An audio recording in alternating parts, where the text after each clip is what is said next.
Iran আর ইসরায়েলের মধ্যে বেশ কিছুদিন ধরেই তো একটা টানাপোড়েন চলছিল, কিন্তু সম্প্রতি যেন ব্যাপারটা অন্যদিকে মোড় নিয়েছে। হুম। আমাদের হাতে কিছু রিপোর্ট এসছে, কিছু বিশ্লেষণ। তার উপর ভিত্তি করে আজ আমরা একটু গভীরে যাব। আচ্ছা।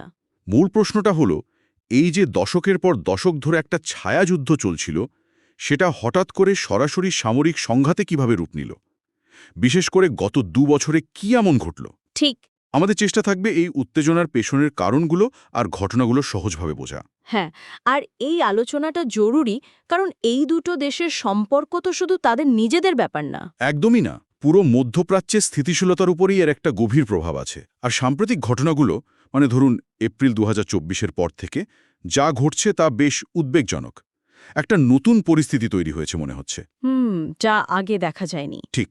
চলুন তাহলে ওই এপ্রিল ২০২৪-এর ঘটনাগুলো দিয়েই শুরু করি, যা পরিস্থিতিটাকে একেবারে আমূল বদলে দিয়েছে। হ্যাঁ, ওটাই টার্নিং পয়েন্ট ছিল। ইসরায়েল ড্যামেস্কে ইরানি কনসুলেটে বোমা ফেলল, আর তাতে আইআরজিসির ইসলামিক রেভলিউশনারি গার্ড কর্পসের কয়েকজন বেশ সিনিয়র কর্মকর্তা মারা গেলেন। বেশ বড় ঘটনা। এর প্রতিক্রিয়া ইরান যা করল সেটা তো এক কথায় নজিরবিহীন। নিজেদের মাটি থেকে, সরাসরি ইরান থেকে শয়ে শয়ে ড্রোন আর মিসাইল ছুড়ল ইসরায়েলের দিকে। ইতিহাসে প্রথমবার। হ্যাঁ, এই প্রথম ইরান সরাসরি ইসরায়েলকে আক্রমণ করল।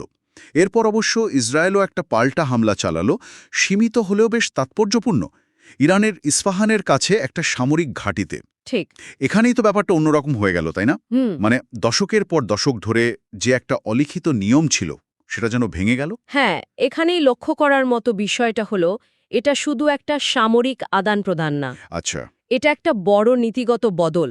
হ্যাঁ। এতদিন ধরে যে প্রক্সি যুদ্ধ বা ধরুন গোপন অভিযান চলছিল, সেগুলোর ধরন ছিল একরকম। আর নিজের দেশ থেকে সরাসরি হামলা চালানো, এটা সম্পূর্ণ অন্য জিনিস। তারা তো লড়ছিলই একে অপরের বিরুদ্ধে, কিন্তু সেটা ছিল মূলত অন্যের মাটিতে বা ধরুন সাইবার দুনিয়ায়। ঠিক। এই যে সরাসরি সংঘাতে চলে আসা, এটা হয়তো শুধু প্রতিশোধ নয়, হতে পারে ইরানের যে দীর্ঘদিনের একটা কৌশলগত ধৈর্যের নীতি ছিল, সেটাই বদল এসেছে। অথবা ভেতরে রাজনৈতিক চাপও থাকতে পারে। এর ফলাফল কি হতে পারে? এর তাৎপর্য অনেক বড়, কারণ এতে পুরোদস্তুর যুদ্ধের ঝুঁকিটা অনেক বেড়ে যায়। আর এর প্রভাব শুধু এই দুই দেশের মধ্যে থাকবে না, পুরো অঞ্চলের নিরাপত্তা, অর্থনীতি সবকিছুর ওপর পড়বে। তার কি পুরনো খেলার নিয়মগুলো আর চলছে না? কারণ আমরা তো দেখছি যে সরাসরি সংঘাতের পাশাপাশি সেই পুরনো ছায়া যুদ্ধও কিন্তু চলছে। ঠিক তাই, একদম ঠিক বলেছেন। পুরনো কৌশলগুলো এখনও পুরোদমে চালু আছে।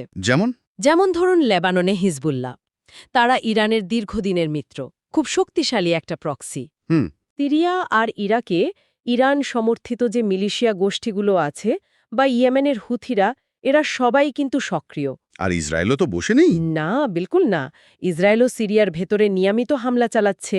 তাদের কথা হলো, তারা হিজবুল্লাহ বা অন্য গোষ্ঠীর কাছে ইরানের পাঠানো অস্ত্র আটকাতে এটা করছে। আর ওদিকে হিজবুল্লাহ ইসরায়েলের উত্তর সীমান্তে প্রায় প্রতিদিনই কিছু না কিছু করছে।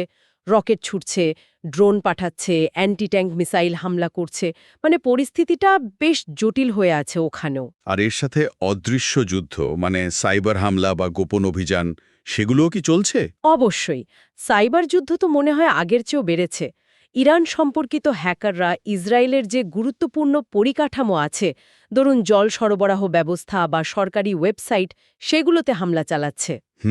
আবার উল্টো দিকে ইরানের পারমাণবিক কর্মসূচিতে বাধা দেওয়ার জন্য অতীতে যেমন স্টাক্সনেট ম্যালওয়্যার হামলা হয়েছিল বলে শোনা যায়। হ্যাঁ, মনে আছে। সেই ধরনের অভিযোগ এখনও আছে। আর এর সাথে যোগ হয়েছে ইরানি পরমাণু বিজ্ঞানী বা ধরুন আইআরজিসির কর্মকর্তাদের রহস্যজনক হত্যাকাণ্ড, যার জন্য প্রায় মোসাদকে দায়ী করা হয়। ঠিক। এই সব মিলিয়ে প্রক্সি যুদ্ধ, সাইবার হামলা, গোপন অভিযান, এগুলোও কিন্তু বৃহত্তর সংঘাতেরই একটা অংশ। আর সরাসরি সামরিক উত্তেজনার পাশাপাশি এগুলোও পরিস্থিতিকে আরও ঘোলাটে করে তুলছে। এই সব কিছুর মধ্যেই তো আবার পারমাণবিক বিষয়টা আছে, যা আমার মনে হয় পুরো ব্যাপারটাকে আরও অনেক বেশি বিপজ্জনক করে তুলেছে, তাই না? নিঃসন্দেহে। যদি আমরা পুরো ছবিটা দেখি, তাহলে পারমাণবিক উদ্বেগ একটা বিরাট ফ্যাক্টর। মানে ইরানের ইউরেনিয়াম সমৃদ্ধকরণ? হ্যাঁ, ইরান তার ইউরেনিয়াম সমৃদ্ধিকরণ কার্যক্রম অনেক বাড়িয়ে দিয়েছে। রিপোর্ট আসছে যে তারা এখন প্রায় অস্ত্র স্তরের কাছাকাছি পৌঁছে গেছে। আর ইসরায়েলের অবস্থান তো খুব স্পষ্ট এই ব্যাপারে। একদম।